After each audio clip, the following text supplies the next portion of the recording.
forever be remembered because they did it in front of their home supporters.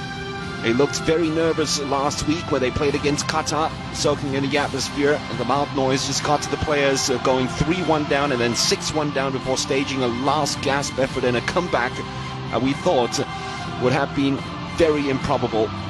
Just fell short though in the end, but those players learned. I've never seen a team before concede 6 and keep a clean sheet against the group favourites. They are fast learners, the young Garudas, and they took it all in their stride and got to know each other better and got to know the fans more importantly.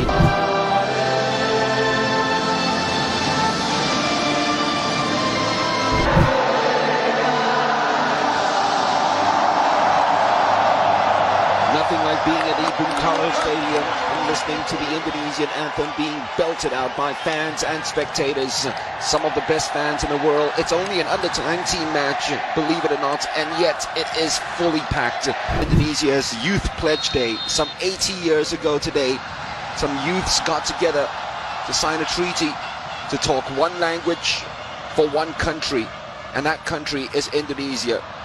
As they stormed forward straight away with Witan, ball's deflected out all the way back to the goalkeeper. Decides it's a good start from the Indonesians. They've quelled the Japanese in the early moments and played some good football themselves as Lutfi gets control of the ball, chased down straight away. Oh, great footwork by Lutfi Kamal, crowded out of it, and the Japanese somehow have players in the box waiting to pounce on any given opportunity, but the Indonesians have come away with it.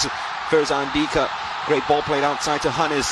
The break is on now. What can they do with it? Good balls needed, and that's not a bad pass played outside to Kadek.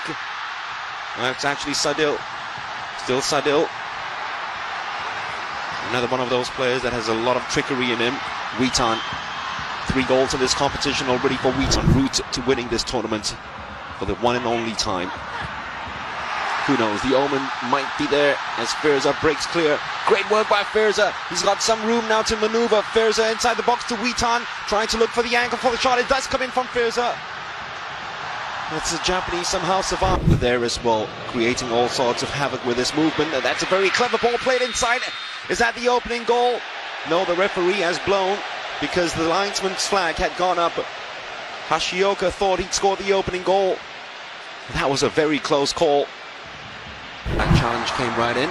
It's kept alive. Sugawara, only one to hit inside the penalty box. Quick Japanese players. Koki Saito, Miyashiro, Kubo, used Abe as the decoy. Ito finally with the effort at goal, combined with Asnawi. Asnawi will use the whole width of the pitch as he goes forward, looking for the return pass from Sadil. Went for glory. Don't blame him. He does. Maybe he's going for goal. You never know.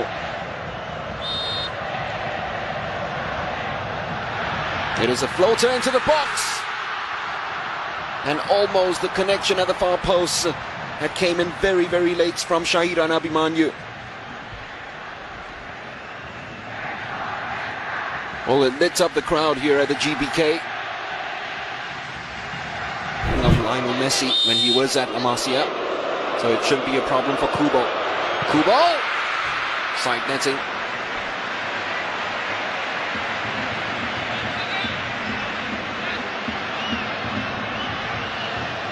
Oh, keeper would have been furious with his ball if that had gone in.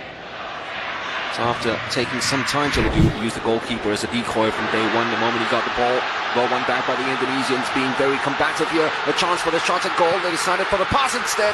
And they've rocked the side netting too, just like the Japanese a minute ago. This time it was Sadil Ramdhani. Came forward, always expecting it. Hannes never had the confidence, despite the fact the Japanese opened the room for him to take a shot at goal and test their goalkeeper. Instead, he found Sadil. Another brilliant pass right through the defense, slightly over the bar. Back to Koki Saito. Ito. Space opening up for Higashi. Higashi! Top corner, top player. Japan 1-0 up. That came from nowhere. And it's been keeping in pattern with the kind of goals that Japan have scored throughout this tournament. Long range, spectacular. Another worldly, this time coming from their left fullback. Picked that one out. Goalkeeper couldn't do anything about it. Can they take advantage of it? Hannes has done superbly well just to hold the ball up, and that is a very clever touch as well from Syahiran. Witan now. Are the Indonesians going to stage a comeback against a run of play? Witan's given the all clear, and then decides to go short. Space might be opening up for the shots. The Japanese very, very cautious of their challenges, and it finally comes in from Lutfi. It is Saito, drills it low, escapes everyone. Hashioka. Riandi was well positioned, driven right back. Sadil Ramdhani. Still Sadil Ramdhani. Usually finishes much better than that. Abilities and passing abilities of the Japanese, they've made life very difficult for them. And if anything, they probably dominated the second half. This is Witan. Sadil on the outside. Uses him. Just Hannes inside the penalty box.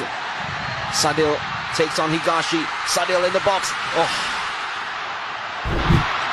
Still dancing along. The final ball letting him down in the end. Here comes the mesmerizing Sadil. Oh, brilliant pass right through the heart of the defense. Decided to take it first time instead of around the goalkeeper. Lost control of the ball. Good decision from the referee. Sadil invites Asnawi to come forward. Asnawi driving right through the heart of the Japanese defense. Still Asnawi. Free kick. Indonesia in a very promising position.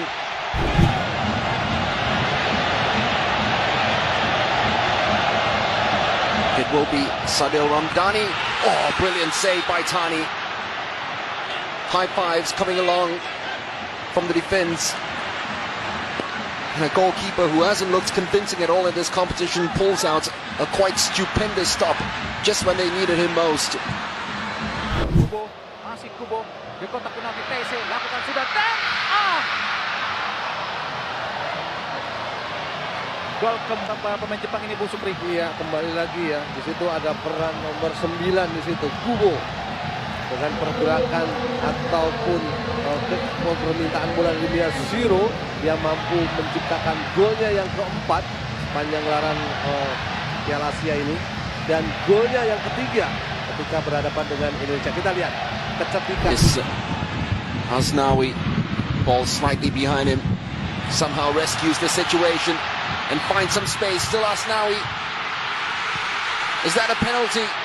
The crowd paid for it. The referee was watching closely. The future of Indonesian football certainly looks good, especially Asnawi. The right-hand side has been so productive in the second half. Ndika. There is Rivaldo. Straight into the arms of the goalkeeper. Takefusa Kubo. It's usually at this point of the game where he's taken out, but he's found a delightful ball to Sugawara, and Tagawa should have scored right in front of the goalkeeper. Well, they've scored goals of the tournament. That might be miss of the tournament. Miyoshi Kubo works that one delightfully. Still Kubo. Kubo attacking the byline. Well, tried to give the goalkeeper the eye and tried to keep it alive, but the ball had already gone out. Is that a corner? It should be. Yes, it is. Oh, that's superb from Kubo. Gone inside. He went to the spots. But he was not going to find anybody. Here is Kubo again. Oh, what a brilliant ball. Koki Saito! But just the fact that both in the under-17s and under-20s, they've made it to the quarterfinals bodes well for the future of Indonesian football. Tagawa, solo on goal. Tagawa! Just cannot find his scoring boots in this tournament, can he? Energy to bomb forward. But it will be Japan through to the semi-finals. Not a comprehensive victory because Indonesia made life very difficult for them, so they can leave with their heads held high. And Tani, if it weren't for his save from that free kick from Sadil, might have been very interesting going into the final 20 minutes of this game. Opening goal was scored with real quality. Shunki Higashi from almost 25.